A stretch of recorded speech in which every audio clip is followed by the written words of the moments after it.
With his amazing signature imitation skills, Ripley withdrew a large amount of cash from the bank while pretending to be Dickie.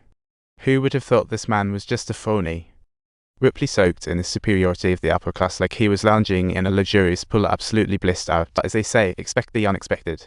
Roger invited him to a play the next day. Little did he know a storm was coming.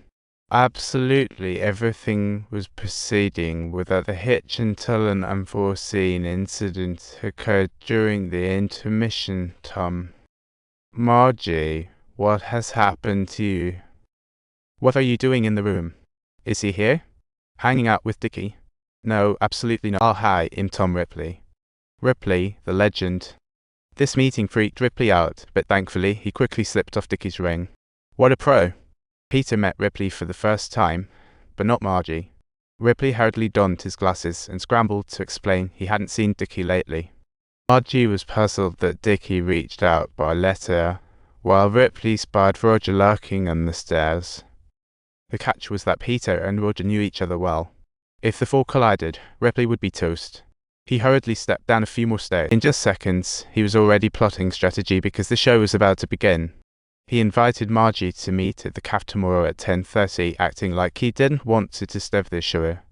What a clever cover. As Ripley went downstairs and saw the two turning around, he quickly whipped back and slinked into the theatre. Finding Roger, he whispered that he needed to talk, and Roger instantly ditched the show. What a lucky break. Once outside, Dickie mentioned ran into Margie. Even though they broke up, being around felt weird. Roger, of course, could totally relate. It was then Ripley realized why Dickie had several girlfriends. It was all thanks to the charms of class and cash. He suggested meeting for coffee at the square, setting the time for 10:15 a.m., obviously trying to set Margie and Roger up like a matchmaker. Next day, Ripley was already standing at the distant steps staring at the patiently waiting Roger. Right then, Margie and Peter showed up, and it felt like a sitcom dinner and a game of chess at the same time. Roger instantly recognized Peter. Hold on, isn't that Margie? This development certainly felt off. As Margie and Peter approached, Roger sensed danger. Dickie had invited him to meet up, but wasn't that his ex-girlfriend in front of him? This was clearly intentional, and during the chat, Margie figured Dickie had a date with Roger yesterday and broke up because of him. Roger chimed in, saying he and Dickie hadn't had anything going on and now met his official fiancée. Margie played innocent, while Roger mistakenly thought Dickie concocted this devious plan to throw him off. Little did they know they were all part of the same twisted tale. Roger felt like Dickie just slapped him upside the head, while Ripley watched everything unfold in the distance. Once Roger had left, Ripley eagerly dashed down the stairs and asked with anxiety, "So, how long did you have to wait?" 2 days. Good morning. Hello. You've got to hand it to Ripley. His patience is enviable. If Roger popped back in at that moment, it would be game over, but Ripley was as cool as a cat, unfazed. Hearing that Dickie had a date with Roger yesterday, Ripley feigned shock, yet he was navigating this drama like a master. He deftly averted the crisis, continuing to live under Dickie's name. As for Roger, he no longer had plans, but was mighty thankful to enjoy Dickie's money. Ripley decorated everything with flair, treating himself to a luxurious Christmas.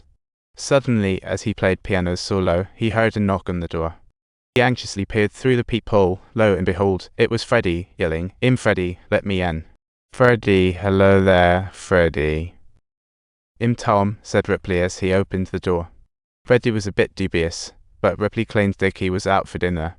Freddie spent so much time with Dickie that he knew he wasn't one for on-time dining, so Ripley had no time to elaborately explain. While Freddie searched, Ripley dashed to the bathroom, washed hands, and slipped off Dickie's ring. However, Freddie wasn't easily fooled.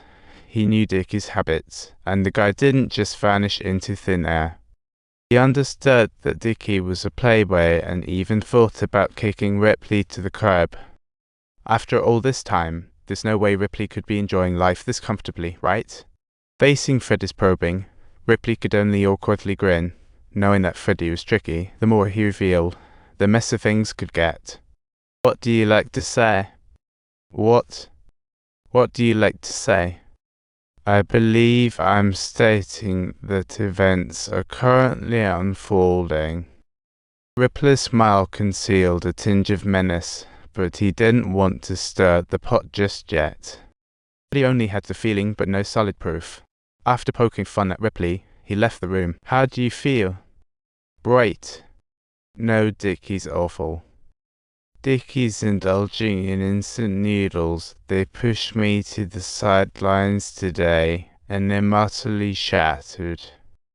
Ripley achieved the double whammy, setting his plan in motion to transport him under cover of darkness.